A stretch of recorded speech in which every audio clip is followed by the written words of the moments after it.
Dans un contexte où les politiques n'ont jamais suscité autant de rejet et de défiance, de nombreuses listes citoyennes et participatives ont essaimé à l'occasion des élections municipales.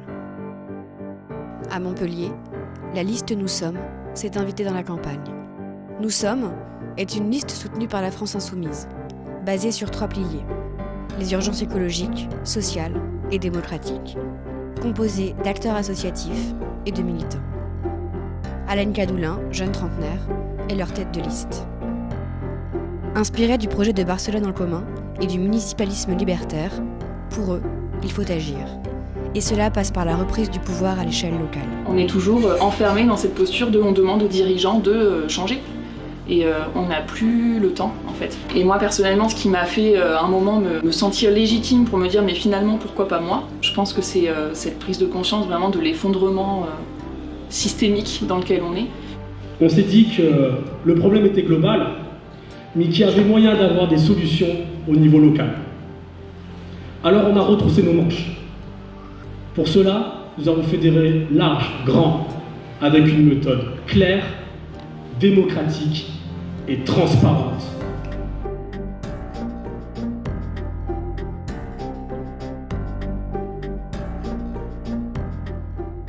Je suis Alain Cadoulin, j'ai 30 ans, je suis habitante de Figrolles à Montpellier et je travaille dans le domaine de la transition énergétique. En fait, il y a 1 an et demi, plus d'1 an et demi même, on a monté un mouvement qui s'appelle Nous Sommes Montpellier.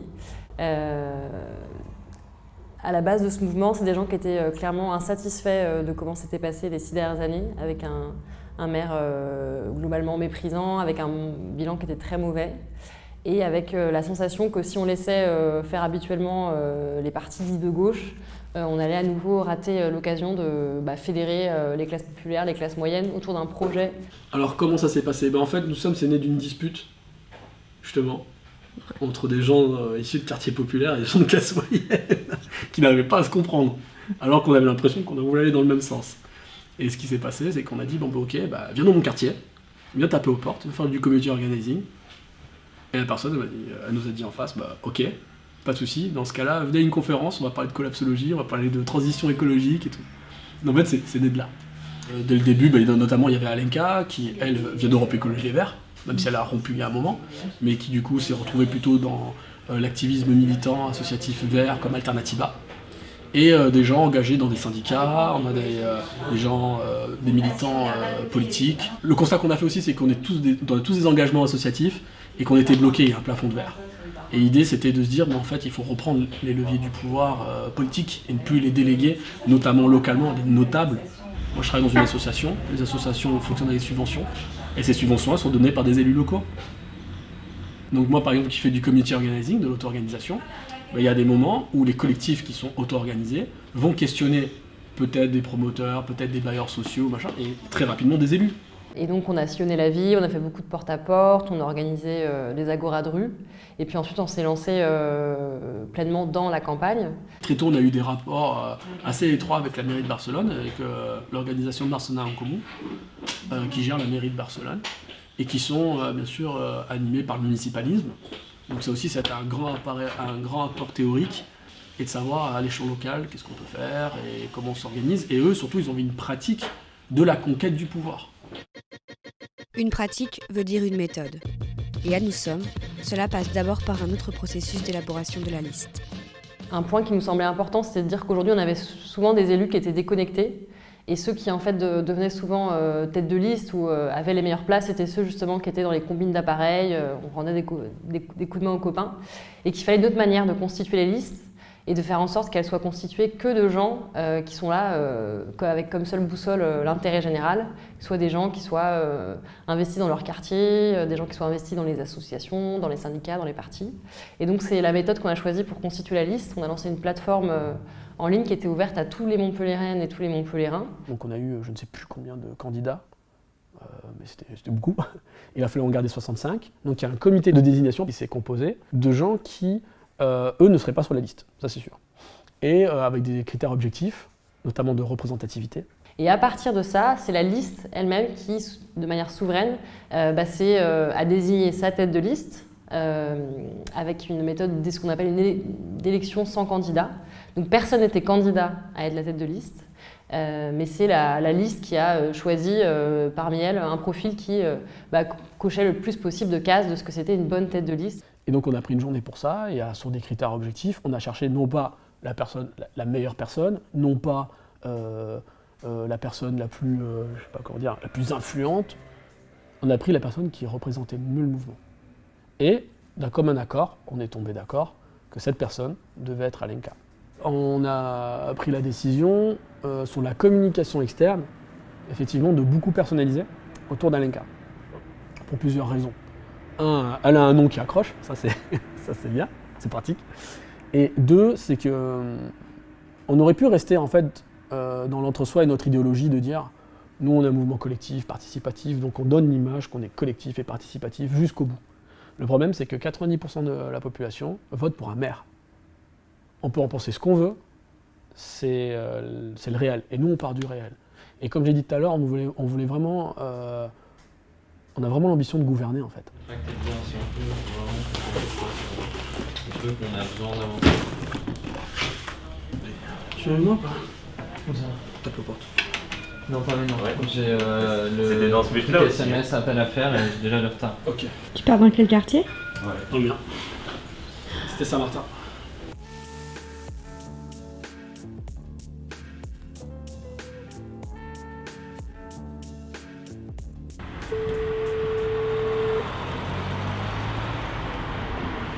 Allô? Bonjour, c'est pour les élections municipales. Vous pouvez ouvrir la porte s'il vous plaît? Non, merci. Ok. D'accord.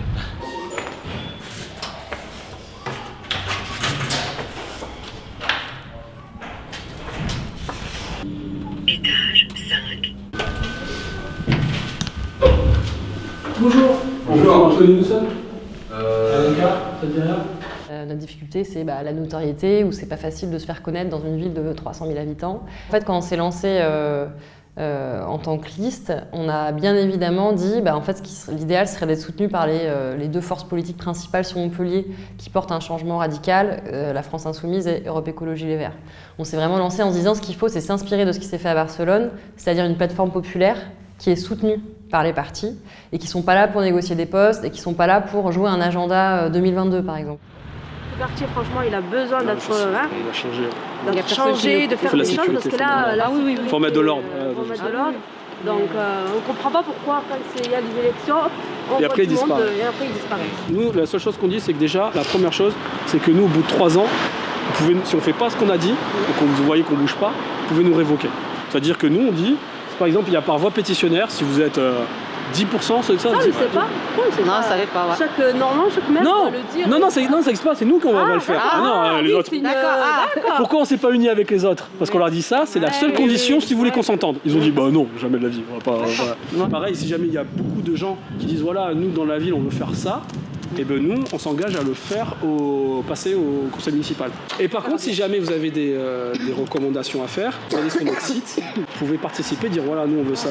C'est vous qui écrivez le programme. Et là encore, on utilise la méthode collaborative, en incitant n'importe quel citoyen à participer au programme via une plateforme numérique. Mais le caractère collaboratif n'est pas nécessairement synonyme de totale horizontalité. Nous, depuis le début, on explique clairement nos valeurs autogestionnaires, notre fonctionnement collectif. Et les gens pensent souvent que du coup, c'est l'AG permanente dont nous sommes, que c'est le bazar. En fait, pas du tout. Parce qu'on est profondément autogestionnaire, en fait, ça demande des organisations qui sont extrêmement structurées. Plus on veut un fonctionnement collectif et collégial, plus il faut de la transparence, de la démocratie, etc. Et ça, c'est juste pour dire aussi qu'on assume complètement qu'il y a des formes de leadership dans des mouvements. Et en fait, il y en a qui ont plutôt un leadership de coopération, prendre soin de comment fonctionne le mouvement. D'autres, un leadership d'expertise. Il y en a chez nous sommes qui sont très pointus sur des sujets et c'est eux qui ont en partie rédigé le programme. Et en fait, depuis le début, on a accepté ça et plutôt on le travaille et on fait en sorte que les différentes formes de leadership ne prennent pas le pas sur un autre et de valoriser notre diversité et ça. Au local, l'équipe se prépare pour son grand meeting de campagne, dans une ambiance plutôt détendue. C'est très intéressant le fait que le directeur de campagne martyrise de simples militants de terrain. Regarde ce que les militants de terrain font. Je sais pas, ils ont C'est des militants de terrain qui. Ouais. vécu sur la chose dans le bloc, non C'est tellement T'es en train de filmer l'explosion du mouvement. Oh, c'est tellement vrai.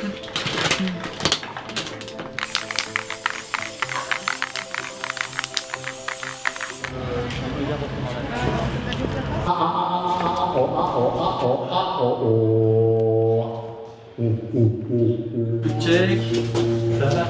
Je suis présidente de l'association de financement électoral, qui est le mandataire financier de la liste. Alors on finance la campagne avec 3 types de financement. Le premier, c'est qu'on a mis en place un emprunt populaire.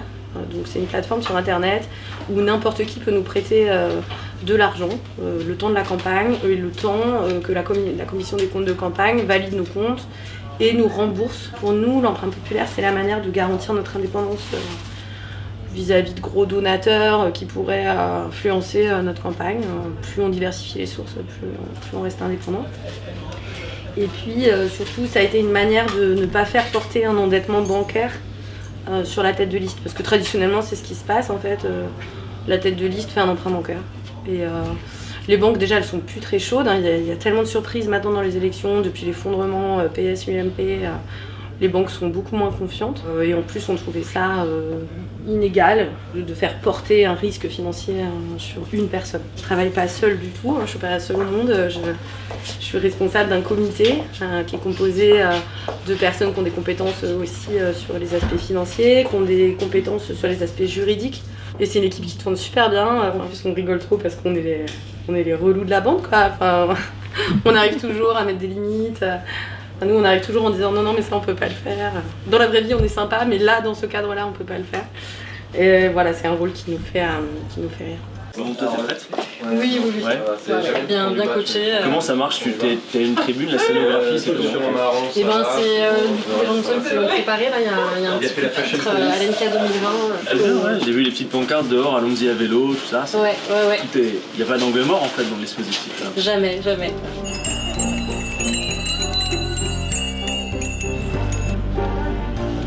Nous sommes très fiers ce soir de vous présenter ce nouvel espoir que nous portons pour notre vie.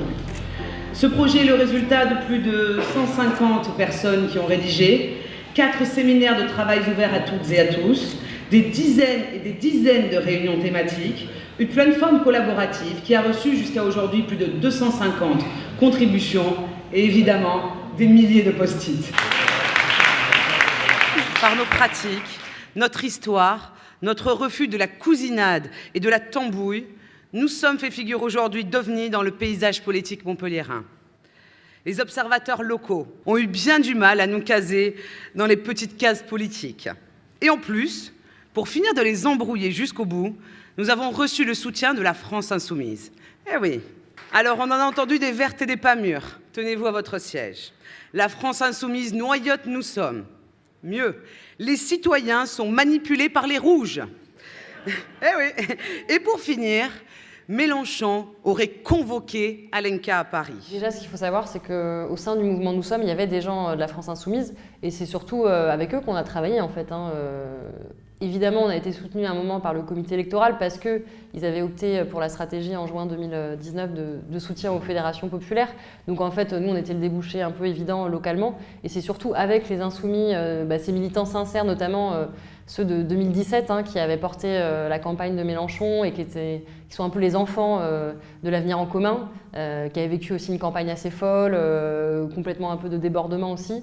Et bien c'est ces militants-là de 2017 qui se sont retrouvés au sein de Nous Sommes et avec qui on a construit justement ce partenariat, effectivement qui est assez original sûrement, mais qui je pense est payant sur le long terme et qui nous a permis aussi d'agréger des gens qui n'auraient jamais fait une campagne pour la France Insoumise, des gens qui sont très différents, qui sont un peu méfiants des partis politiques et pour qui en fait cette manière de soutenir, de venir en appui et de ne pas demander, de ne pas avoir l'aide d'être là en train de négocier un retour sur investissement on va dire de ce soutien, et ça a vraiment permis que ça se passe bien. Pour notre part, nous avons choisi avec la France Insoumise depuis l'été dernier de ne pas être candidat à l'élection municipale. Je m'explique, ça fait depuis 2016 que nous théorisons la nécessité de l'implication citoyenne directe en politique et que nous disons que le nombre et son implication est la seule solution possible pour régler tous les problèmes qui se posent à nous, surtout quand le peuple ne consent plus à la règle du jeu. S'il n'y consent plus, c'est à lui qu'il revient de la redéfinir. Quand il y a 1 an et demi, la démarche Nous sommes s'est lancée, jusqu'à cette candidature d'Alenka, nous avons regardé ça avec beaucoup d'intérêt.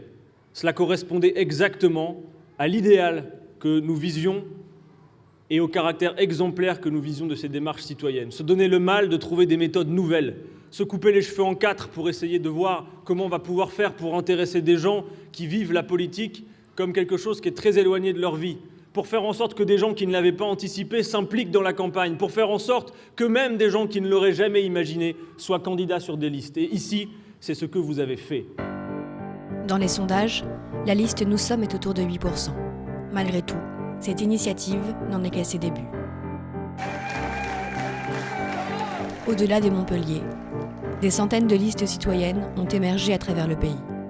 Signe d'une forte prise de conscience des citoyens, de la nécessité de se réapproprier les leviers du pouvoir.